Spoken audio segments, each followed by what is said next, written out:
Y estamos de regreso. Muchísimas gracias por estar con nosotros. Seguimos en este debate sobre el ateísmo y la posición contraria. El devoto, creyente en Dios, por lo que nos acompañan desde la ciudad de Nueva York, el sacerdote católico Carlos A. Mullins. Acá en nuestros estudios, Diego Banner es miembro de la organización Ateos Americanos, además del profesor de teología de la Universidad Internacional de la Florida, Daniel Álvarez.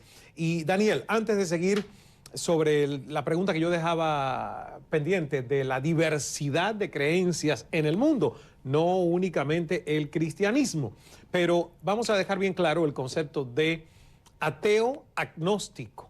¿Cuál es la diferencia entre esos dos? El agnóstico significa que no sabe y no tiene evidencia a favor, pero no tiene evidencia en contra, entonces no pasa juicio. El ateo ya está más comprometido. Él o ella ha llegado a ciertas conclusiones de que no hay suficiente evidencia y no tiene razones para las cuales él cree en Dios. Ahora, hablando de las concepciones de diferentes religiones que tú estabas trayendo a colación antes de la pausa, mira, yo creo que la teología no ha quedado estancada hace 2000 años. La grandeza me parece a mí que una religión como el cristianismo y otras también, el islam, el hinduismo, es que estamos pensando todavía. Entonces, estas religiones están evolucionando y nos damos cuenta de que hay ciertas concepciones que tenemos que descartar, las concepciones del Dios violento y vengativo, y hemos trascendido esas cosas. Yo creo que entendemos cuáles son las prioridades y cuáles son las cosas importantes. Ahora, la otra cosa que quiero añadir nada más es, existen diferentes religiones con diferentes concepciones de Dios.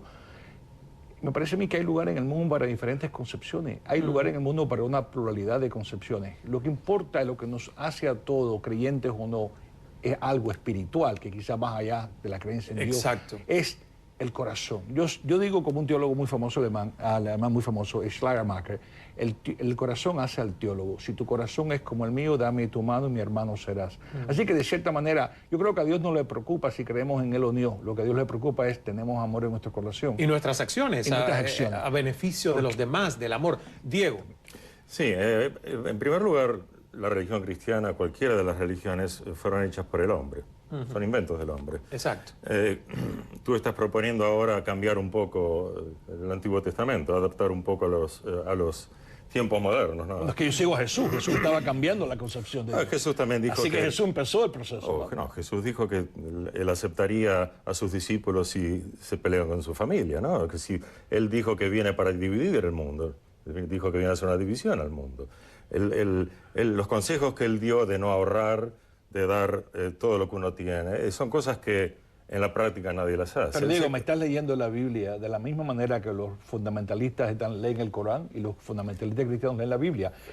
Hay que mirar y ver dónde está el espíritu del Corán. ¿Quién escribió la Biblia? Fueron hombres, estoy de acuerdo con él. Exactamente, entonces partamos del hecho de que no estamos hablando, aunque se le llamen las Sagradas Escrituras, de un texto perfecto. Correcto. Porque si fue hecho por un mortal, como mismo soy yo, que va al baño, que piensa, que tiene malos y buenos pensamientos, que se debate entre el bien y el mal, qué hacer y qué no hacer, ¿por qué yo tengo que dar total crédito a algo que no fue escrito por un ser superior, sino por simples mortales, Daniel? Pero piensen en esta pregunta, y se la hago al padre Mullins y a Diego.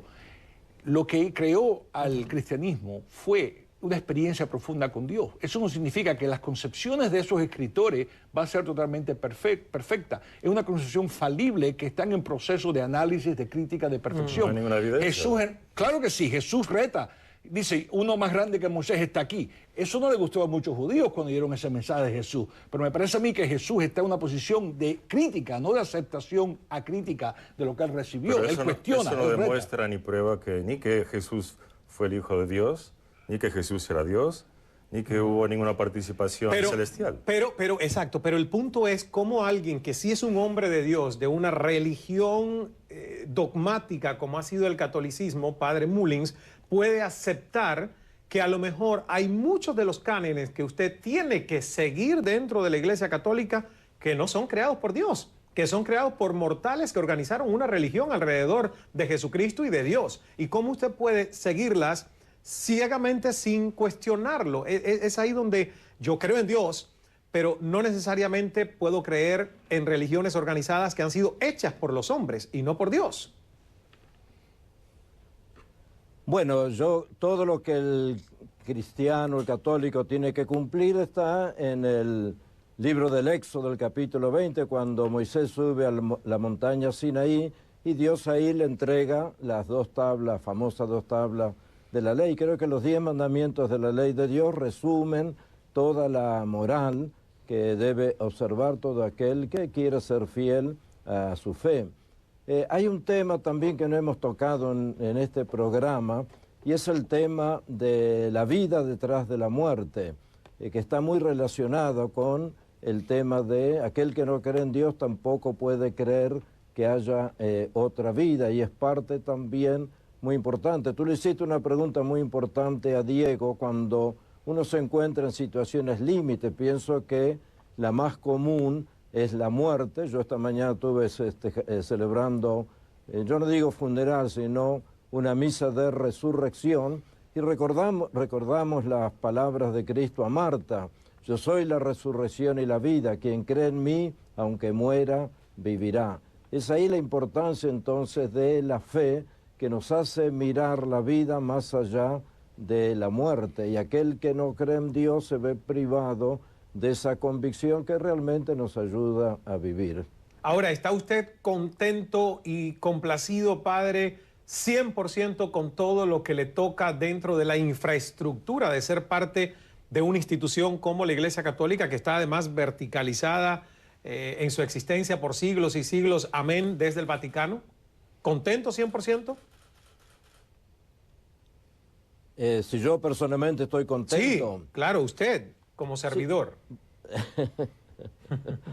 Bueno, sabe que hace poco el Papa Francisco, hablando a un grupo de sacerdotes que recién se habían ordenado, él le dijo: mire, la única novia que tienen que tener ustedes es la iglesia, como diciendo, el gran amor de su vida es la iglesia. Y el Papa ha dicho: todo lo que yo tengo se lo debo a la iglesia. Entonces, creo que la iglesia hay que mirarla también con mucho amor, con mucha gratitud, y la iglesia nos incorpora a una gran familia. Yo, por ejemplo, cada mañana que celebro la misa, me junto con un grupo de personas, y eso me hace sentir que soy parte de una comunidad, parte de una familia, de manera que es un privilegio sentirse que uno es parte activa de una comunidad como es la iglesia.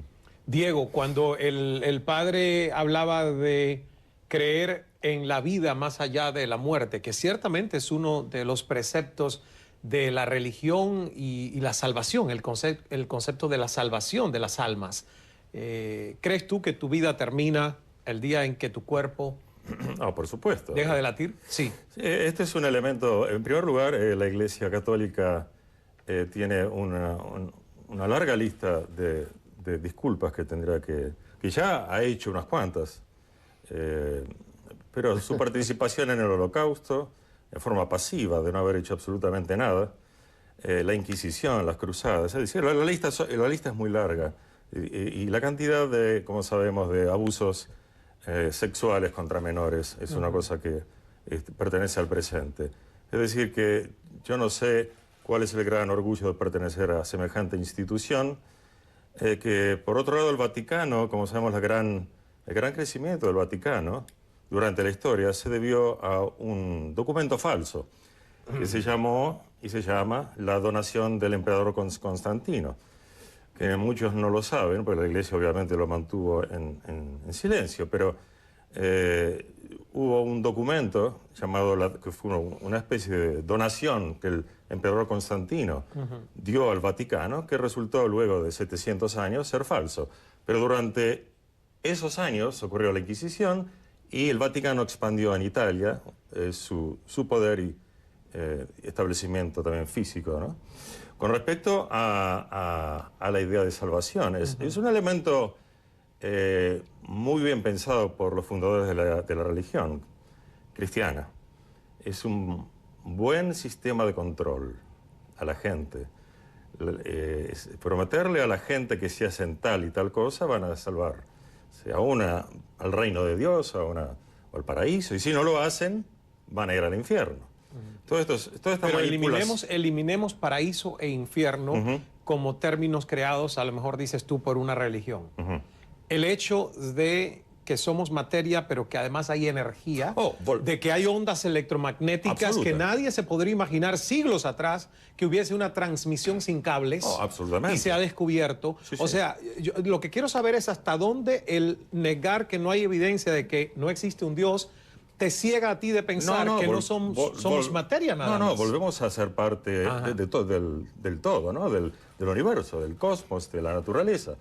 Cuando nos morimos, nuestros átomos pasarán a ser parte de otras creaciones, sin ningún lugar a dudas. Bueno, y esa es la belleza de pensarlo de esta manera. Y no pensar que hay una salvación, que vamos a llegar a un paraíso terrenal, ¿no? Bueno, yo creo que la concepción del paraíso y el cielo, como está en las religiones tradicionales, y no es el cristianismo solamente que habla de la vida después de la muerte, muchas religiones hablan de eso. Me parece que tenemos que hacer una distinción importante aquí entre esas concepciones y la verdad. La verdad puede ser otra de lo que esas religiones dicen. Pero, por ejemplo, el tema del ateísmo, hasta los años 20, hasta Einstein, que también fue víctima, yo sé que tú lo admiras mucho, fue víctima de esa concepción de que la materia era eterna.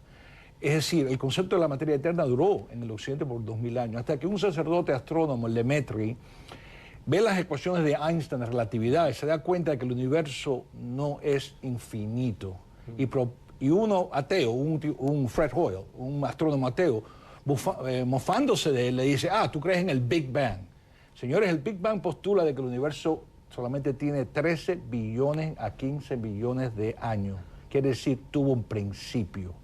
Si tuvo un principio, ¿cómo llegó aquí?